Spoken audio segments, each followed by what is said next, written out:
Deputy President Rigathi Gachagua, who is facing potential removal from office, has turned to the courts through his legal team in a bid to secure reprieve, following the National Assembly's approval of an impeachment motion against him.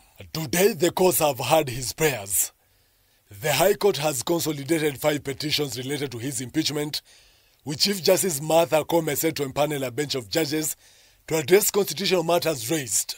In my view, despite stiff opposition by the respondents, it is my considered opinion that these petitions raise weighty constitutional questions that fall under Article 163B and D2.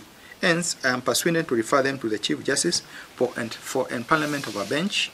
Justice Lawrence Mugambi, emphasizing the gravity of the case, highlighted its public importance as the first under the 2010 Constitution to seek the removal of a deputy president. The outcome of the case, he noted, will set a precedence for similar matters in the future. I find that given the extensive nature of these proceedings, starting from the National Assembly all the way to the Senate and the massive public interest of the matters generated, it will require the mind of more than one judge to determine. In any case, it is not only the test of novelty that determines the consideration of the constitution of a bench, as courts do not exist to serve the intellectual stimulation of elitists, but to serve the public in matters of great concern to them.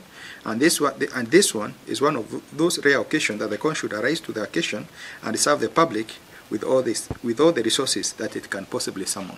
On Thursday, Advocate Morara Omoke, representing the embattled Deputy President, filed the petition in the Eldoret High Court, seeking to prevent the swearing-in of any potential replacement for Gachagua. He also requested that Gachagua remains in office even if the Senate upholds his impeachment until all legal challenges are fully resolved. The issue of the judiciary, we shouldn't worry about that. I think the courts will make an intervention at the appropriate time.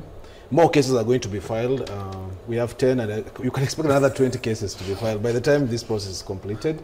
And one way or another, the courts will give some orders. The most important thing is that whatever happens, the courts ought to give an order, a conservatory order keeping him in office until all these cases are heard and determined, and also preventing the swearing in of a replacement. The Senate is now preparing to investigate 11 grounds for Gachagua's removal, outlined in a motion tabled by Kibwezi West Member of Parliament Mwenge Mutuse. The Senate proceedings are set to take place next week, Wednesday and Thursday. Mr. Speaker, honorable members. Joel Chacha, K24 TV, Nairobi.